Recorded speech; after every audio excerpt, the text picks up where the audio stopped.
oser en parler. Maintenant, comment en parler? Alors là aussi, régulièrement, on me dit, t'as pas des fiches de cuisine, hein, les fameuses petites fiches dont on rêve, où en 10 points clés, on aurait le petit checklist pour parler sexualité.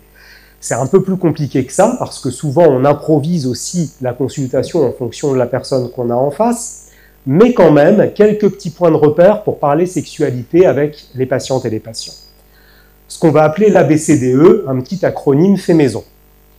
Le A comme aborder. C'est à nous, soignants, associatifs, d'aborder le sujet. Il ne faut pas attendre que ça vienne de la part de la patiente ou du patient. Toutes les études le montrent et sont formelles. Donc du coup, on ne peut pas se cacher derrière ça en disant « j'attends qu'on m'aborde le sujet ». Autant la perche, et vous, est-ce que vous voulez bien qu'on parle quelques minutes de votre santé sexuelle, de votre sexualité? On se lance.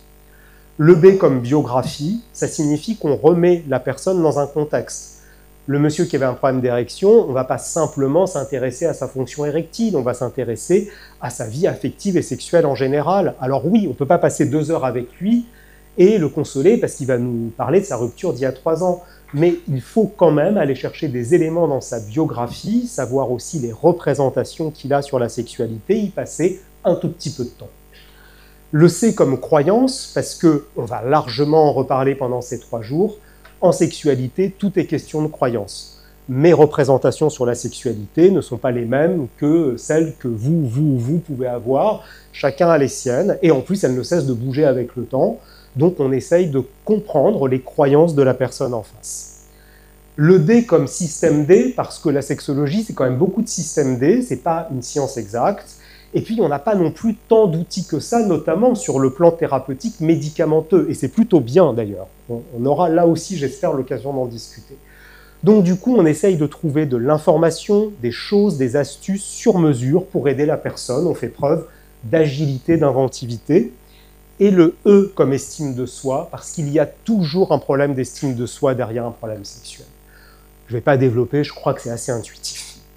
Donc, on renforce l'estime de soi de la personne.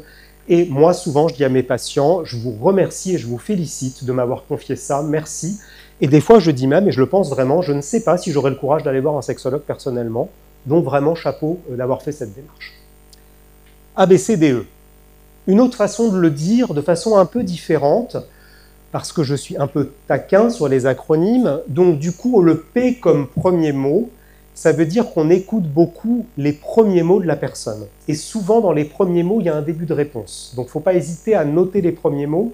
On a des jeux de rôle, des ateliers dès demain après-midi et mardi après-midi. Essayez de bien capter les premiers mots des patients, des faux patients que vous allez avoir en face de vous.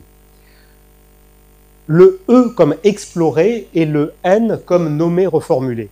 Explorer, ça veut dire qu'on pose des questions, on est curieux de l'autre, dans le bon sens du terme, et on passe son temps également à nommer et reformuler, et ça renvoie à croyance, parce que ce que nous dit la personne, peut-être que pour elle, ça veut dire quelque chose, mais pour nous, ça veut dire autre chose. Donc, on s'assure qu'on parle bien de la même chose.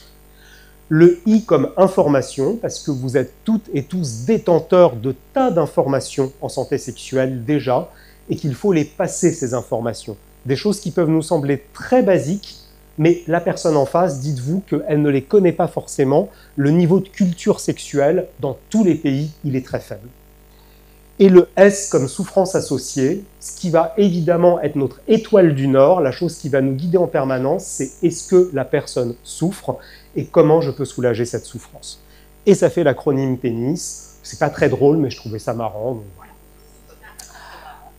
Merci. Alors, pour finir maintenant, parler sexualité, je ne pouvais pas finir ces 7 minutes, je les ai dépassées ou pas, je ne sais pas, mais sans vous parler des réactions sexuelles vraiment en 2 mots, parce que dans les 3 jours qui vont venir, il faut que vous ayez un peu ça en tête. C'est du basique, c'est la physiologie d'un rapport sexuel tel que décrite par Masters et Johnson, les fondateurs de la sexologie moderne, on va dire. En gros, c'est tout à fait un modèle qui est critiquable, notamment par l'absence de certains paramètres, mais on peut retenir qu'un rapport sexuel, si tant est qu'on puisse définir ce qu'est vraiment un rapport sexuel, ça comporte une phase d'excitation qui monte dans le temps. Vous voyez que l'axe des abscisses, c'est le temps, l'axe des ordonnées, c'est le niveau excitatoire. Donc l'excitation qui monte dans le temps, donc on commence à se chauffer, se faire des bisous, se caresser, etc. la température monte.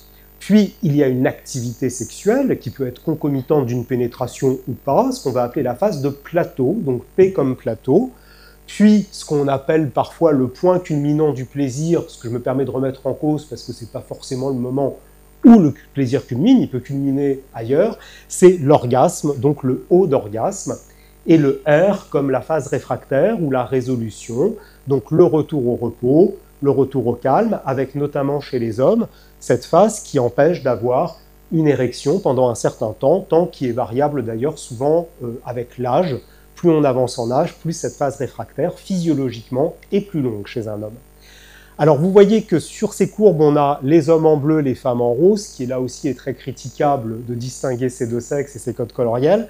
Mais ce qui est intéressant, c'est qu'on voit déjà que sur ces courbes, les orgasmes ne sont pas synchrones, c'est-à-dire que physiologiquement, il n'y a pas de synchronicité des orgasmes. C'est une convention sociale qui est très à la mode et qui aussi peut s'expliquer par le fait que pour permettre dans une relation hétérosexuelle à madame d'avoir un orgasme, il faut que monsieur ait une érection, donc il faut qu'il attende qu'elle ait un orgasme. Mais là aussi, c'est archi critiquable, puisqu'elle peut avoir un orgasme de plein d'autres façons différentes, même s'il n'y a pas d'érection. Je laisse votre imagination sur ces derniers mots, travailler, et je vais m'arrêter là, parce que je pense que j'ai dépassé les 7 minutes. Merci. On a du temps,